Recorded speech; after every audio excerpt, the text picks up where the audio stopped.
Okay, we're just looking at homework problems first. So this is exercise 3.3, working out definite integrals. A few people have asked for question 25. Here's the question. The definite integral from 4 to 3 of x squared plus x over 3 plus 3 over 3x to the power of 5. Integrating that with respect to x. Remember, each of those terms is over 3x to the power of 5. So writing each of them over 3x to the power of 5 and then simplifying, this would be an x3 on the bottom. So, so it would be 1 over 3x3 on the bottom. So you keep the 3 and you bring the x to the minus 3 to the top. This would be, the 3 would stay at the bottom. X over x5 is x to the 4 down the bottom, which is x to the minus 4 at the top. And here the 3's cancel and you move that x to the 5 to the top to make it x to the minus 5. You integrate and you get x to the minus 2. See, negative 3 plus 1 is minus 2. So we get x to the minus 2 over minus 2, but you've got to keep that constant down there. So times 3. X to the minus 3 over minus 3, but keep that constant down there, times 3. We okay with that? And this one, x to the minus 4 over minus 4. Now simplifying that, we've got the x squared can go to the bottom and you've got negative 1/6. So negative 1 over 6x squared. Here we've got negative 9. I'd rather put the negative out here. So you get minus 1 over 9. Bring that x to the minus 3 down here. And here we've got a negative as well. So make it a minus at the front. 1 over 4. So I brought that minus there. You get 1 over 4x4. Now we're substituting. So we've got negative 1 over 6 times 4 squared is 6 times 16, which is 96. Minus 1 over 9 times 64. Sounds right. And 1 over, you could actually do it on your calculator, but just be careful, that's all. So what's 4 to the power of 5? I don't know what it is. 4 to the power of 5. Just, you might minus, and then we substitute the 3 in, and you get negative 1 over. So you're going minus and then new brackets. Negative 1 over 6 times 9. 6 times 3 squared is 6 times 9 is 54. Minus 1 over 9 times 3 cubed. 3 cubes 27. 27 times 9. Yeah, it's 270 minus 27. Minus 30, 243, yeah. And minus 1 over 4 times 3 to the 4. 3 to the 4 is 81 times 324. Okay. So I would work that out on my calculator, get an answer, minus work that out on my calculator. Anyone?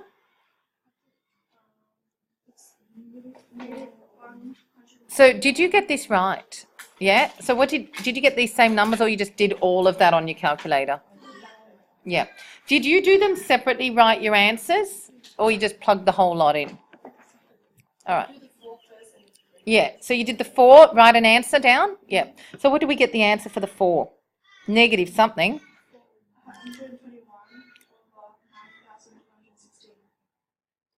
That was for the first one. Negative, minus, and this is another negative. Minus negative 972. So then when you add these two fractions together, you get 0.0126. Why isn't it a fraction anymore? It didn't give you a, did they want it? It didn't give you a fraction? Okay, so what did you get? What did we get? A positive? 1, 2, 6, etc. Okay. So that's that question. What about other questions in exercise 3.3? This is the next question that we're looking at. Okay, we're looking at exercise 2.11, question 24. A few of you have requested this, so we're looking at it now. So Grant is at point A on one side of a 20-metre wide river and needs to get to point B on the other side. So he's going from A to B, but what he's going to do is swim across some diagonal there. Obviously he's not going to swim straight that way, and down there, that would be the longest way. He's going to swim across this diagonal here, like this, well, sideways along X, and then he's going to complete the rest of the journey along there running. Okay, now Grant swims to any point on the other bank, so he swims from A to, say, this point here, and then runs along the side of the river to point B.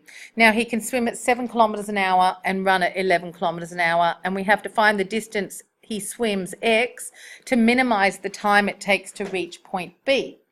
Okay, we're going to draw the diagram again over here. And we've got 20 meters, and we've got X, and this distance here is 80. So we need to come up with an expression for this distance here. I think we'll just do it in terms of X. I'm just going to call this Y at the moment, okay? So I'm going to come up with an expression for Y. Isn't Y squared equal to X squared minus 20 squared? So Y squared would be X squared minus 400, or Y is the square root of X minus 400. That's what Y is. So that distance there is the square root of X minus 400. So what is this remaining distance here? So therefore this will be 80 minus Y, or 80 minus the square root of X minus 400. Okay, so that's how we start. And here's point B. Are we okay? Okay, so we've got square root of X minus 400, and this is 80 minus Y, which is 80 minus the square root of X minus 400. Now we need to come up with an expression for the distance that he travels. Now he definitely travels X, and he travels 80 minus square root of X minus 400. But we need to minimize the time that he takes. So we're going to have to come up with a formula for the time that it takes. So we know that, using your triangle, DST, that time, if I cover it, time is distance over speed. Okay, so time for this first bit here, we know, yep. Yes, thank you. That's a squared. Thank you. So fix that up. So it's X squared minus 400. Sorry, girls. Okay, good. So time is distance over speed, isn't it? According to this. Time is distance on speed. So we need the time taken there. So time for that first section, the distance is X over. Now, how fast can he swim? 7. Plus the distance for the next bit is 80 minus the square root of X squared minus 400 over how fast can he run? Over 11. So that's your formula for time. So T is, and we can just keep it like that, X on 7 plus 80. I'm going to break this. 20 is in meters, but the oh, thank you. We need to fix that up too. So thank you very much. So good. So the speed is 7 kilometers per hour, which is 7,000 meters per hour. The other thing we might do is change, you can either change this to kilometers if you want, or change this to 7,000. You've either got to decide, do I make it, so 7 kilometers per hour is the same as 7,000 meters per hour. That will work, because look, when you do distance over speed, you're doing distance is meters, and your speed is meters per hour. So meters divided by meters per hour, and I'm off the screen. So looking at your units, meters divided by meters per hour is the same as meters times hours on meters. If I'm just looking at the units, meters cancel and you're left with hours. Okay, so we either change the X, I think we'll just change that to 7,000, and we'll change this to 11,000. Okay, so we've got X over 7,000, and this one is over 11,000. Now, what I want to do here actually is write it as 2 separate fractions. Just put a little break in there. So it's 80 over 11,000 minus, I'm splitting up the fraction, minus that over 11,000, just making it easier to differentiate. Okay? We good? I might just get rid of this. We don't need this. So we need the distance that he swims to minimize the time. So I'm just going to put this over now, and we're just going to look at this. Okay. You need time to be a minimum. You need minimum time. So that's why time's got to be out the front. You need time to be the subject of your formula. So this is some sort of graph. What I want to do... Yes, but you will find X is the distance he swims. That gives you the minimum time. X, find the distance he swims to give the minimum time to complete that swimming and running thing. So the time needs to be minimum. So we're minimizing the time. So that's why time, you know, like in some questions we want the minimum volume or the maximum volume. You make volume the subject and you differentiate. Okay? So normally when you do curves, you've got y equals x squared plus something. You're finding the minimum of that minimum value for y when you find a minimum. So to find the minimum time, t is the subject. And you'll work out the value of x that gives you the minimum time. Now, this is the same as, I'm just going to fix this up as well. Shouldn't we write that as what? To the half? So we should write it as x squared minus 400 to the power of a half. Okay? So now we just want to do dt dx. We ready? Differentiate x on 7,000. What do you get? You drop the x, don't you? 1 over 7,000. Differentiate 80 over 11,000. What do you get? 0.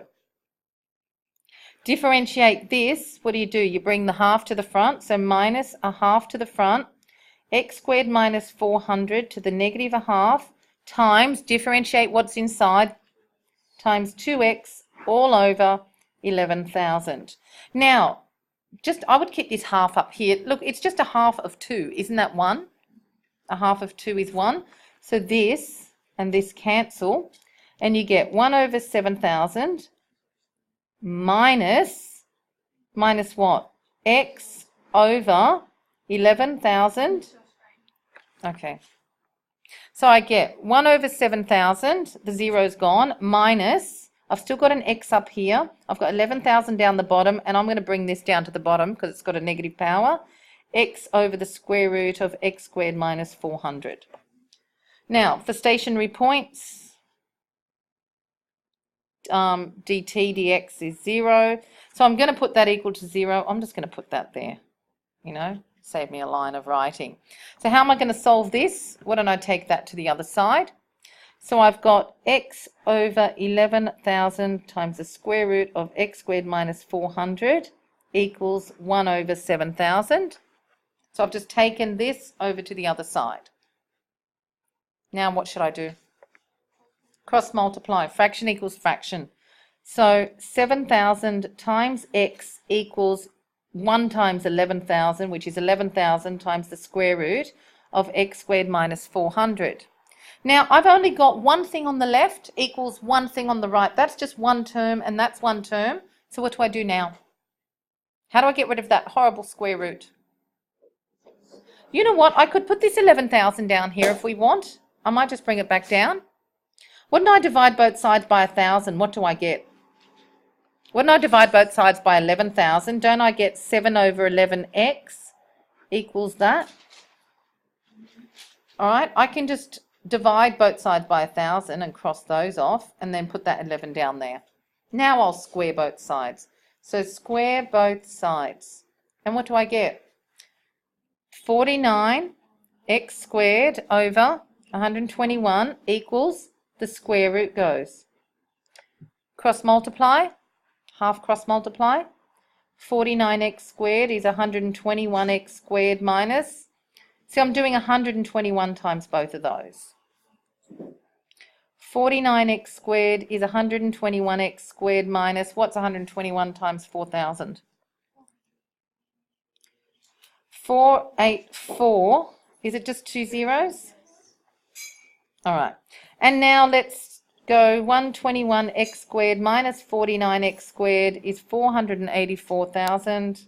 No, 2 zeros. This is yours too, Rebecca. Oh, that's alright, I got a new one. It's all right. These are the little presents you girls give me over the 2 years for my efforts. All right, so what do we get? 72? Yep. 72x squared over that. All right, so I'm showing every step. So x squared is that over that. What's that? And so x is plus or minus, but it's obviously plus because as x is greater than 0, it's a distance. What's 48,400 over 72? 6,050. What did you get, girls? 48400 over 72 is? 652. Point, etc. Square root it. That's x squared. 25.9. It's plus or minus, but therefore x is, do they want it to the nearest metre? Did anyone? All right, we'll just go 25.9 metres as, obviously, x has to be greater than 0. You can't have a negative distance, but we still need to prove that it is the minimum time. So what do we need to do now? Second derivative. It's obviously, you've only really got one answer. Now, are we okay? We always have to do. Yes, always. You've got to prove it. It's not enough. I know. No. You have to do the second derivative no matter what. So, to the nearest metre, so we'll make it 26. Miss, will I ever give you a question where it's like that, but then it's not? Like when you use the second derivative. It should always work. Jeez, it should work. All right. Okay, now the other bit of this video I have to re-record. Okay, now to finish off that question. So I'm actually finishing this off not in class but out of class because we've had a few problems with recordings today. So look, there are two ways to prove that this is the minimum time. We found the value. We got the value that you'll get the minimum time when, that you've got a stationary point. So we know that there is a stationary point at x is 26, and we ignore the minus 26 because distances cannot be negative. So I'm just going to write down what our first derivative was. dt dx is 1 over 7,000 minus x times x squared minus 400 to the power of negative a half over 11,000. Now, there are two ways that we can go from here. If you want, you can differentiate this a second time to get the second derivative, but you'll have to use product rule here to do that. The other way of doing it, so whenever the second derivative involves product rule, it's probably a good idea to try just substituting into the first derivative instead. Look, I am going to do both. So I'm going to substitute in the first derivative to see whether we've got a maximum or a minimum. Now I know that my stationary point is at 26 or roughly 25.9, so I'll put the 25.9. I know that the first derivative is 0. So I'm now going to choose a point on either side to substitute. Look, I could do, I might do 25 and 27 or something, okay? So we're going to substitute into this first derivative. Remember, this first derivative really is, if you want to do it on your calculator, it's 1 over 7,000 minus x over 11,000 times the square root of x squared minus 400, which is on the denominator. So if we're substituting into the first derivative, you can actually bring that down and write it like that. Okay, I'm just going to do the substitutions now for 25 and 27. You can do them on your calculator as well. In 25 here, I'm getting a very small value. It's like minus 8.68 times 10 to the 10 to the negative 6. So it's very, very small. And now I'm going to substitute in x is 27. 27, I get a very, very small value as well, and I'm getting 7.53 times 10 to the minus 6 times 10 to the minus 6. So basically we've got a negative and a positive. So negative gradient, 0 gradient, positive gradient. Therefore we have a minimum value of t when x is, say, 25.9 or 26. Now, if you don't want to do it that way, by substitution, you can do the second derivative. So I'm going to do the second derivative now. So d squared t by dx squared. If you differentiate this 1 over 7,000, you get 0. And then what I'm going to do actually, and also you'll get this 11,000 is just a constant and it won't affect the differentiation. So I'm just going to keep it out the front. So what I'm going to use for my u is x, u dashed is 1. V is x squared minus 400 to the power of negative a half, and V dash is negative a half. So I can actually do it two ways. I can actually differentiate using product rule here or using quotient rule there. I'm just going to differentiate using product rule here, but I can do it using quotient rule there, okay? So V dash is negative a half, x squared minus 400 to the power of negative half minus 1 is negative 3 on 2, and times that by 2x, because you have to differentiate inside. And you get negative x times x squared minus 400 to the negative 3 on 2. Now, using the product rule, we've got 1 over 11,000 times u times v dash is negative x, x squared minus 400 to the negative 3 on 2, plus v is x squared minus 400 to the half times, to the negative half, sorry, times u dash is 1. It's going to come over here for a bit more room. So I've got that that's equal to 1 over 11,000. I've got negative x squared. Actually, what I'm going to do is I'm going to factorize. I'm going to pull out x squared minus 400 to the negative a half, and then so that's my common factor, and then I've got negative x squared, sorry, minus 3 on 2 is the smaller one, because negative 1.5 is smaller than negative a half. So I've got x squared minus 400 to the minus 3 on 2, and left over, factorising that, taking that out as the common factor, I'm left over with minus x squared plus x squared minus 400 to the power of 1. So, because negative 3 on 2, negative 1.5 plus 1 is negative a half, so I've got 1 over 11,000, and I'm going to put this on the denominator now, because it is that times that. Now, here I've got negative x squared plus x squared is 0, and I've got minus 400, so I've got minus 400 here, and on the denominator I've got x squared minus 400, the square root of that cubed. Okay, so I'm just going to cancel off a few zeros here. So I've got negative 4 over 110, which is negative 2 on 55, square root of x squared minus 400 cubed. Sorry, I'm running out of space. So it's 400 over 11,000 simplifies to, so negative 400 over 11,000 simplifies to negative 2 on 55. So now I can just do when x is 25.9, what is, see, this is the second derivative. I get that the t double dash, I'll just write it as, the second derivative is, and I'm just going to substitute that now. So we've got negative 2 divided by 55 times the square root of 25.9 squared. So you're going to need to use some brackets here. You might want to actually do the square root bit first. So I'm going to do the square root of 25.9 squared minus 400, close the bracket, then cube it. So you get an answer for that, times it by 55, and then do negative 2 divided by your answer. And I'm getting, well, that's what I'm getting, 245,109. It's greater than 0. Concave up, therefore you've got a minimum. So minimum when x is 25.9. So look, the thing here, if you do this second derivative here, you still have to do this substitution here.